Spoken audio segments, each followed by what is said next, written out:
नमस्कार मेरे प्यारे साथियों, स्वागत है आपका अपनी हिस्ट्री क्लास में। साथियों, पिछली वीडियो के माध्यम से हमने हड़प्पा सभ्यता के बारे में मौखिक जानकारी ली थी। तो ये हड़प्पा सभ्यता का पार्ट 2 है। तो आज हम क्या जानेंगे? हड़प्पा सभ्यता के बारे में क्या जानेंगे? हड़प्पा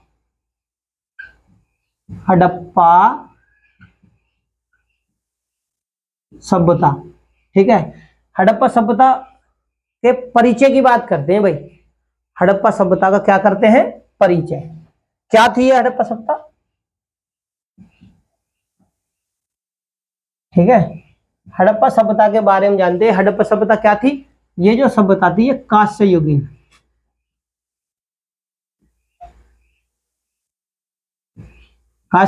सभ्यता थी। ठीक है ना।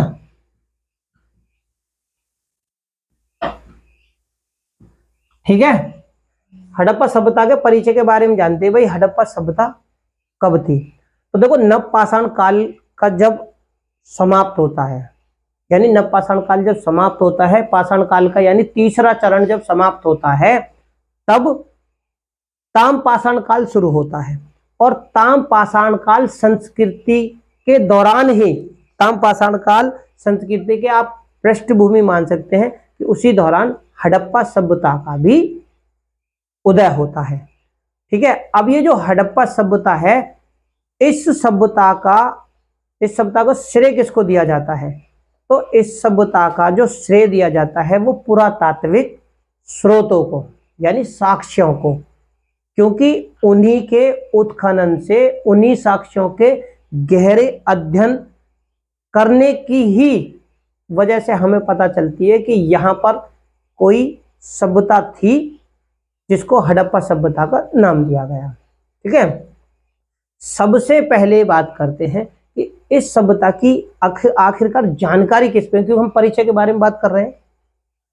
तो इस सभ्यता की सर्वप्रथम जो जानकारी होती है वो चार्ल्स, किसमें? देखो भैया, 1826 ईस्वी में। इसको चार्ल्स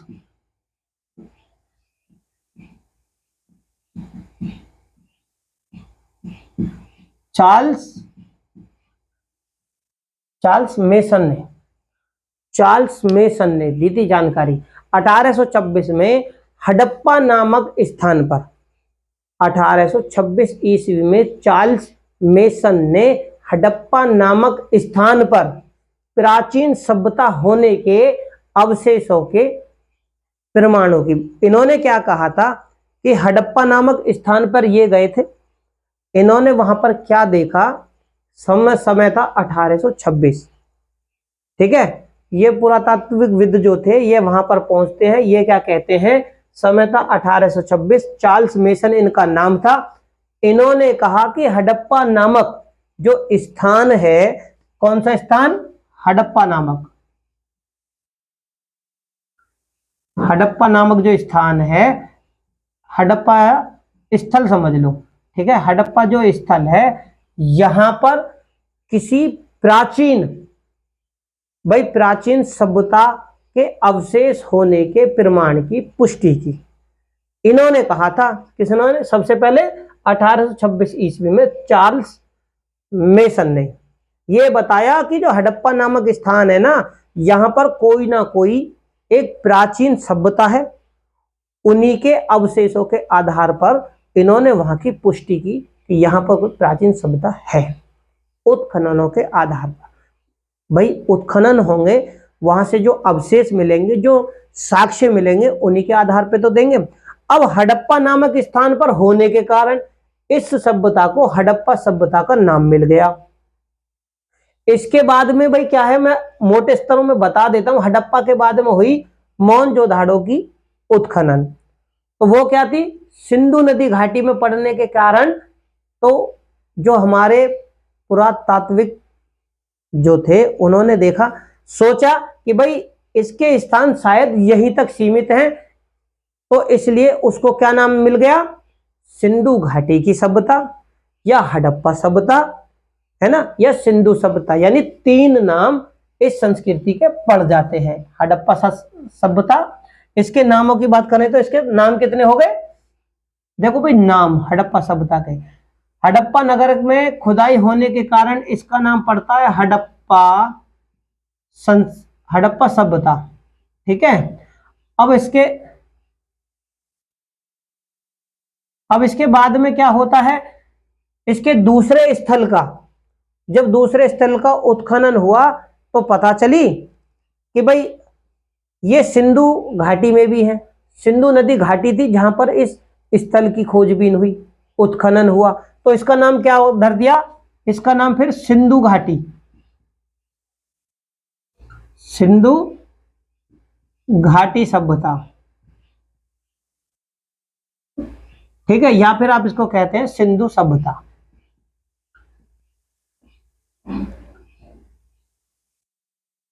ठीक है, समझ गए होगे।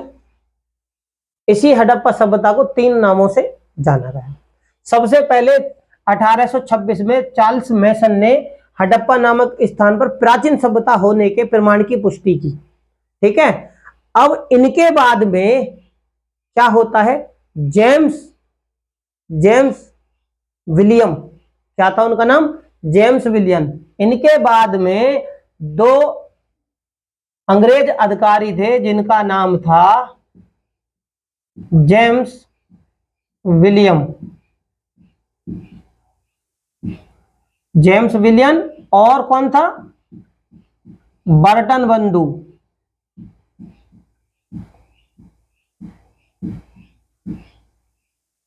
ठीक है, ये वो अधिकारी थे। अब होता क्या है, समय कितना था, 1856 ईस्वी में। ठीक है, याद रख लेना 1856 ईस्वी में भाई सबसे पहले हड़प्पा नामक स्थान पर एक प्राचीन सभ्यता है, इसके प्रमाण हमें दे दिए चार्ल्स मैसन ने। ठीक है, हड़प्पा नामक स्थान पर इसका उत्खनन हुआ, यानी वो स्थान हड़प्पा था तो इसलिए इसे हड़प्पा सभ्यता कह दी गई। इसके बाद में 1856 में जेम्स विलियम और बटनर बंधु ने प्राचीन सभ्यता के अवशेष होने की पुष्टि की। होता क्या है कि यहां पर ये 1856 में कराची से लाहौर जाने के लिए रेलवे लाइन बिछाते हैं अंग्रेज। उस समय अंग्रेजों का समय था, तो वो रेलवे लाइन बिछाते हैं। जब रेलवे लाइन बिछाते हैं तो वहां पर हमें पता चलती है इन दोनों को कि भाई यहाँ पे कोई प्राचीन सभ्यता है, तो ये उस सभ्यता का उत्खनन करते हैं। कब पता चली, कराची रेलवे लाइन बिछाने के समय पे ये भी पुष्टि करते हैं कि यहाँ पर एक प्राचीन सभ्यता है। ठीक है, अब ये जो सभ्यता थी कहां पर थी, तो पश्चिमी पंजाब। ठीक है ना, पश्चिमी पंजाब में कहीं हड़प्पा नामक स्थान भी, जो हड़प्पा है ना ये खुद एक स्थल है, और सबसे पहले इसी स्थल की उत्खनन होता है, खोजबीन होती है, साक्ष्य मिलते हैं, उन पर गहराई से अध्ययन होता है। ठीक है, अब आपको ये चीज मालूम पड़ गई होगी। इसके बाद में होती है मोहनजोदारो की, मोहनजोदड़ो की होती है। तब यही सोचा जाता, जैसे मैंने आपको बताया कि शायद ये सिंधु नदी घाटी तक ये स्थल फैले हुए हैं, लेकिन ऐसा नहीं होता, और सिंधु घाटी में होने के कारण इसे सिंधु घाटी सभ्यता या सिंधु सभ्यता के नाम से भी जाना गया। तब तक केवल यही मालूम था कि ये जो सभ्यता है वो हड़प्पा और सिंधु तक ही सीमित है, लेकिन आज अगर देखा जाए अब तक है ना, इसके कितने 2000 स्थल, याद रखना 2000 स्थल इस सभ्यता के, किसके, हड़प्पा सभ्यता के 2000 स्थल अब तक प्रकाश में आ चुके हैं, यानी ये स्थल खोजे जा चुके हैं, 2000 स्थल खोजे जा चुके हैं।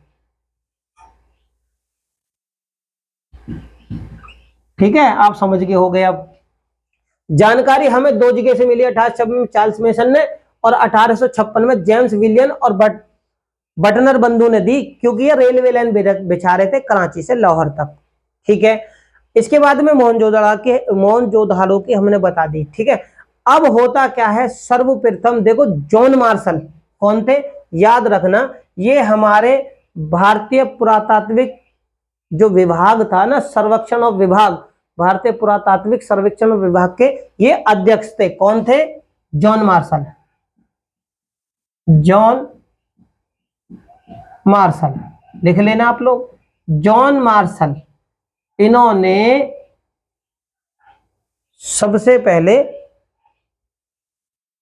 1921 ईस्वी में, ठीक है, समय कितना था, 1921 ईस्वी में इन्होंने निर्देश दिया था, निर्देश दिया। इनके साथ साथ एक और थे, उनका नाम क्या था, जॉन मार्शल और मार्टिमर व्हीलर, मार्टिमर व्हीलर महोदय थे इनके साथ। इन दोनों ने मिलकर क्या हुआ, 1900, ये पुरातात्विक थे, पुरातात्विक विद्वान थे। इन्होंने क्या करा कि हड़प्पा नामक स्थल, जो स्थल है वहां पर करी खुदाई, वहां से मिलते हैं अवशेष। अवशेष मिलने के बाद में इन्होंने उसका बहुत गहराई से अध्ययन किया, गहराई से अध्ययन किया, और उसी अध्ययन के आधार पर इसे हड़प्पा नाम दे दिया गया, क्योंकि स्थल हड़प्पा ही था, ठीक है।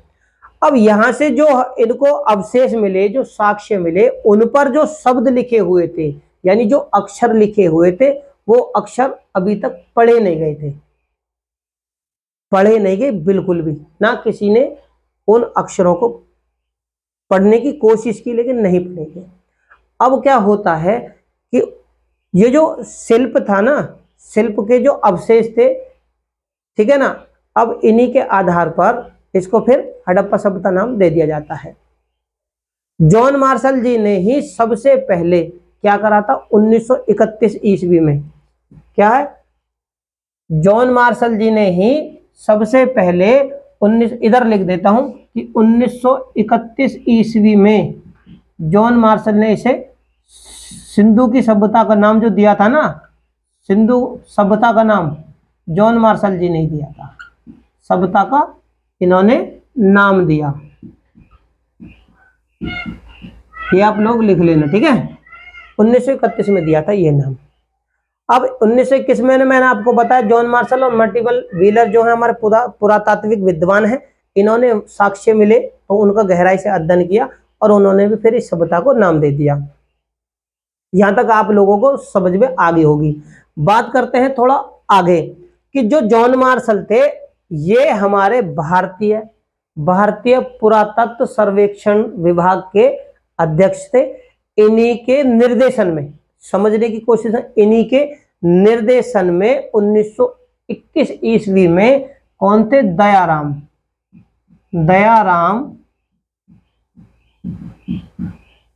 साहनी, दयाराम साहनी जी ने क्या करा, पंजाब के, अब देखो दयाराम साहनी जी ने क्या करा था कि पंजाब के, किसमें, पंजाब था राज्य, अब तो आधुनिक पाकिस्तान में चले गए ये सारे स्थल, तो पंजाब के माउंट गोमरी, क्या नाम था उसका, माउंट गोमरी,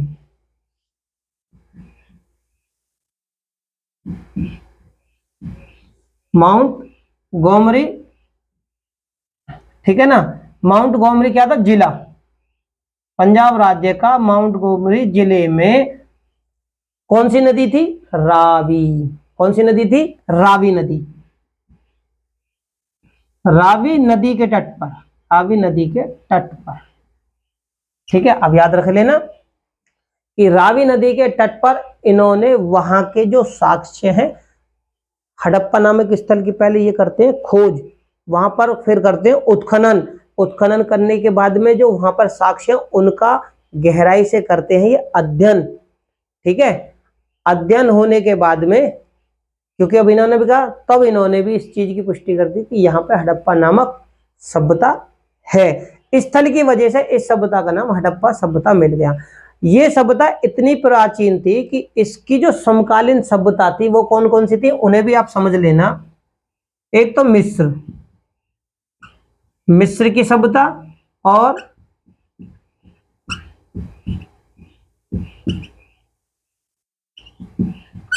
मेसोपोटामिया, ये दोनों सभ्यता है ना, ये दोनों सभ्यता हड़प्पा सभ्यता के समकालीन है, लिख लेना समकालीन, ये क्या है, समकालीन सभ्यताएं हैं, किसकी, हड़प्पा सभ्यता की। फिर बोल देता हूं, हड़प्पा सभ्यता। अब तक मैंने आपको बता दी 200 स्थल इस सभ्यता के खोजे जा चुके हैं। आजादी के बाद में भाई 1947 में हो जाता है देश आजाद। देश आजाद होने के बाद में क्या होता है, हड़प्पा सभ्यता के सिर्फ 2 स्थल नाम मात्र के लिए भारत में अपवाद स्वरूप मान लो रह जाते हैं। कौन से? कोटला, निहंग खान। कौन से स्थल रह जाते हैं? एक तो रह जाता है कोटला,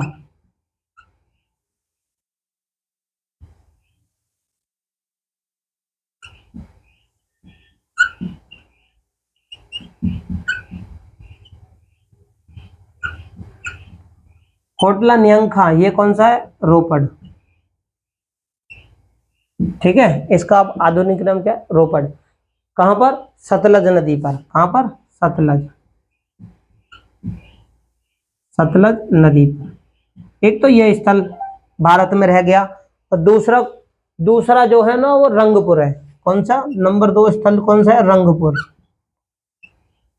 रंगपुर।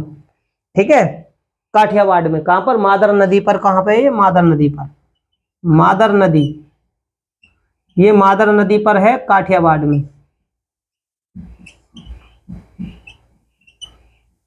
काठियावाड़ में ये 2 स्थल एक अपवाद स्वरूप मान लो, जो कि हड़प्पा सभ्यता के भारत में है, और बाकी जितने भी स्थल हैं वो आधुनिक पाकिस्तान में जा चुके हैं। तो ये जो है मेरा जो तात्पर्य है वो इसका परिचय, कि भाई हड़प्पा सभ्यता की जानकारियां हमें किस प्रकार से मिली, कहां पर मिली, कौन कौन से विद्वानों ने इसकी खोजबीन की और पुष्टि की कि हाँ हाँ भाई यहाँ पर हड़प्पा सभ्यता थी। तो मेरे प्यारे साथियों, चैनल मेरा नया है, अगर मेरी वीडियो आप लोगों को पसंद आए तो इसे ज़्यादा से ज़्यादा लाइक करें, शेयर करें और मेरे चैनल को सब्सक्राइब करें। धन्यवाद।